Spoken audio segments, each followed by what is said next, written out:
Hello, dear students. Let's continue our discussion on linear queue implemented by using array.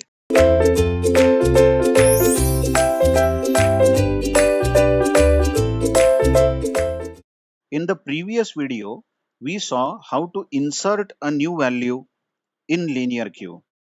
So we have seen how this insert function inserts values in the array. Every insertion always increases rear by 1. Rear counter is increased by 1 during every insertion. And if it is the first insertion, then front must be -1. If it is the first insertion, this condition will be true and we will forcibly make front equal to 0. All these things were seen in the previous video. In this video, we will see how to delete a value from a linear queue. So this delete function will not only delete a value but also return the value. So the return type of delete is integer. Like as you see the queue drawn here on the right hand side. First time when you call delete, it's going to delete 10, isn't it? Because 10 is the frontmost element of this queue. So this function is going to return 10 back to main. Let's see how main is going to call delete. Here is the menu in main where the second option is meant for delete. So if the option entered, the choice entered by the user is 2, then case 2 will become true. And in case 2, very importantly, you just check in case 2, we are first checking is the queue empty. Well, if the queue is empty, so the empty function is called which will check whether the queue is empty or not. Well, all of you know that the queue is empty if front is -1. So if front is -1, this function empty is going to return 1. 1 means true.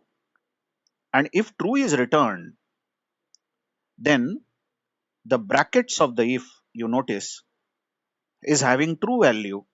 So the condition is true. It means that the queue is empty. In that case, the program will display queue underflow. That's there is nothing to delete in the queue.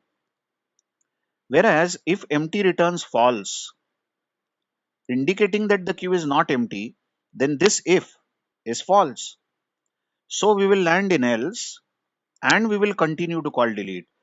So carefully main is calling delete. You see, main is very careful. Main will first inquire, is there anything to delete? If queue is not empty, only then the delete function is called. And notice again we are passing address of the queue here, and whatever is deleted, say 10, 20, whatever, is stored in Z, which is an integer variable, and finally we print data deleted is Z. So let's see how to delete a value. Let's go to delete function now. Here we are. This is the status of the queue right now. Queue has 5 values, 10, 20, 30, 40, 50, where front is 0, obviously. Front is 0 here and rear is 4. So what do you think? If you call delete, 10 should be deleted, isn't it? Because that's the frontmost. Okay, run the code with me. There is a local variable x here, and we say x, you store frontmost element of the array. By frontmost, here we mean 0, because the value of the front, as you see in the box there, is 0. So a of 0, which is 10, is stored by x. So x is 10 here. The idea is that finally we are going to return x. See the last line. So 10 will be returned back to the main. But before that, there is a if here. This if makes a lot of sense as far as queue is concerned. Check that in the if we are asking, is p arrow front equal to p arrow rear?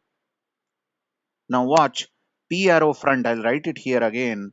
P arrow front is 0 and p arrow rear is 4. By the way, p, as I did not tell you this because this has been told number of times in the earlier videos, p is a pointer which stores address of the queue. Remember, we are passing address of the queue to delete.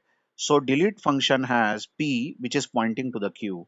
So by p arrow front and p arrow rear, we mean this front and rear. And we are comparing, are they equal? Come on, this time they are not equal. Front is 0 and rear is 4.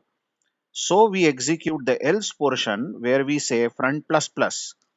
Hence, front which is 0, here I am updating, check it in the box. Front will become 1. The idea is so easy. We are pulling out 10, isn't it? If 10 goes out, then 20 should become the frontmost, and 20 is stored at first location. And finally return x, that means 10 is returned, and that's the end of delete function. Watch that delete function is straightforward. If there is a queue and frontmost person is getting out of the queue, then the next person should become frontmost. That's it. That means front plus plus. This statement is the summary of the delete function, isn't it? Now I want to discuss a few things here. Is that if you are thinking about this, then really I appreciate. Just check. We had 10, 20, 30, 40, and 50 in the array. And front is 0 and rear is 4. Now we are saying that 10 should be deleted, isn't it? And what we did is we said, okay, front was 0. Now let's make it 1 because 20 is the frontmost. The other idea could have been that if we are removing 10, how about copying 20 at 0th place, then 30 at first place? That means pushing all the elements of the array one place to the left. Okay, so now the front will remain 0. See how 20 is the frontmost and front will remain 0, but notice 50, this 50 which I am encircling was at 4th location, but it has come to 3rd location, so rear should be decreased by 1.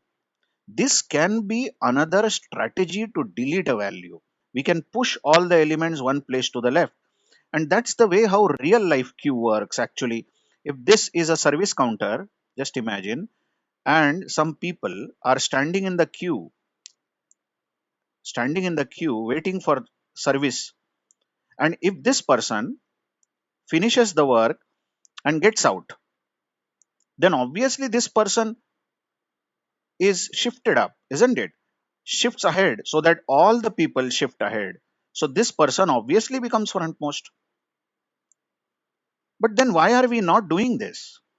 What we did actually is after deleting 10, observe, after deleting 10, here we go, we did not push 20, 30, 40, 50 ahead, but we simply said, okay, front was 0. Now let's make front equal to 1. Why didn't we push these values one place to the left? Yeah, you must have answered the question. The answer to this is this will be time consuming. Pushing the values one place to the left requires a for loop because we will have to run all the way from 1 to 4th location. So for I is equal to 1 to 4, these elements one by one have to be pushed to the left side by one place. And what if we had a queue of 1000 elements? What if we had a queue of 1 lakh elements? Pushing so many values after each deletion will be very, very costly in terms of time. So we have used a simple policy rather to increase front by 1, isn't it? So this is what the textbooks teach us. Instead of pushing all the elements one place to the left, which will be time consuming, the classic algorithm of deleting a value from the queue is simply say front plus plus and then return the value that you have just now taken out, that is 10. Let's continue executing delete for some more times. Let's say we execute delete again. This time 20 should be deleted. What do you say? Because x will be equal to front element of the array and front element is now 1. Check the box, front at the moment is 1, isn't it? And that is 20. So x is going to be 20. And then we again ask, is PRO front equal to PRO rear? No, it isn't, because front is 1 and rear is 4. So we land in else, and in the else we simply increase front by 1. Definitely then front, which was 1, will now be 2. Come on, if we are deleting 20 and returning 20, then the queue now logically starts from 2nd place and ends at 4th place. I hope you have understood delete. More to come on this. Just keep checking. We are heading towards a very interesting discussion. I'm sure you have understood each and every line of this, but the question remains, why is that if statement written? Is front equal to rear? Just imagine you delete 30 and you delete 40. So now front is going to be 4, isn't it? Front is going to be 4 and rear is also 4. Observe, there is only one element in the queue. All the other elements are deleted. Okay. And now if you call delete again, surely x will become 50 because that's the frontmost. Check that front is 4. So x is 50. And now comes the question, is front equal to rear? And it is. Front is 4 and rear is also 4. Now you just tell me, if you are deleting 50, then is there any sense in saying front plus plus? Can you say front becomes 5 and rear remains 4? Hello, if front is equal to rear, if both the counters are equal, it means that there was only one element in the queue pending, and even that is getting deleted. If front and rear are equal, then the queue is going to become empty. Then we will abruptly make front and rear both as -1. Look at the big change. After deleting 50, both the counters are going to become -1, and it has to be. It has to be. You can't say front plus plus. You can't go to this else part and say front plus plus. So that's the importance of that particular condition. I hope you have understood the entire delete. Of course, there is a function called empty, which is always necessary before you call delete from main. And the condition is, if front is -1, come on, then return true because the queue is empty. Otherwise, return 0 because the queue is not empty, so return false. Just don't leave this video. I got some more things to tell you what happens really now in the linear queue. So just imagine that we have such a queue again where we have array with the values 10, 20, 30, 40 and 50. Okay. And front is 0 and rear is 4. Imagine one deletion. Now we are not reading this code anymore. So 10 goes out, then front becomes 1 because 20 is the frontmost.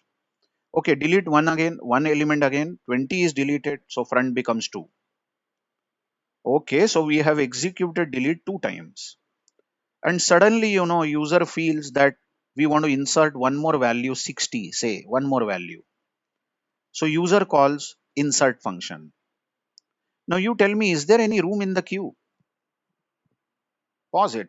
Wait a minute. Is there any room in the queue? Can you insert 60? Of course you can, because you watch that these two elements are empty. Queue is not overflown, but insert function will announce overflow. Just check insert function. Let's scroll up. You want to insert 60, a new value in the queue. And so rigidly, the condition written in the linear queue program is rear. Watch that rear is 4. Is it equal to 5 minus 1? Which is true. So it's going to announce overflow. Yeah, really, rear is 4. Watch this.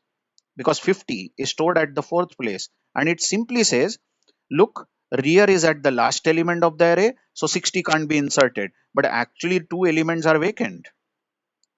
Isn't it so? The height will be, if you have deleted 30 and 40 also, that means front is going to be 4 and rear is also 4. Now this queue is virtually empty. Only one element is there in the queue, and you want to insert a new value 60. You call for insert, and insert is going to announce overflow, because it simply checks if rear, I'm writing in short, if rear is equal to size minus 1. If rear is equal to size minus 1, if it is true, overflow. But so many elements are empty, you see. This is disadvantage of linear queue. You can call it as disadvantage, yes, but if you try to delete, then again insert, then delete some values, again insert, then you will get this problem, because queue is not shifting ahead. Have you found out that in real life, queue is not shifting ahead? So very soon, the array will be full and rear will reach the last location of the array. In that case, even if the queue is virtually empty, it will announce overflow.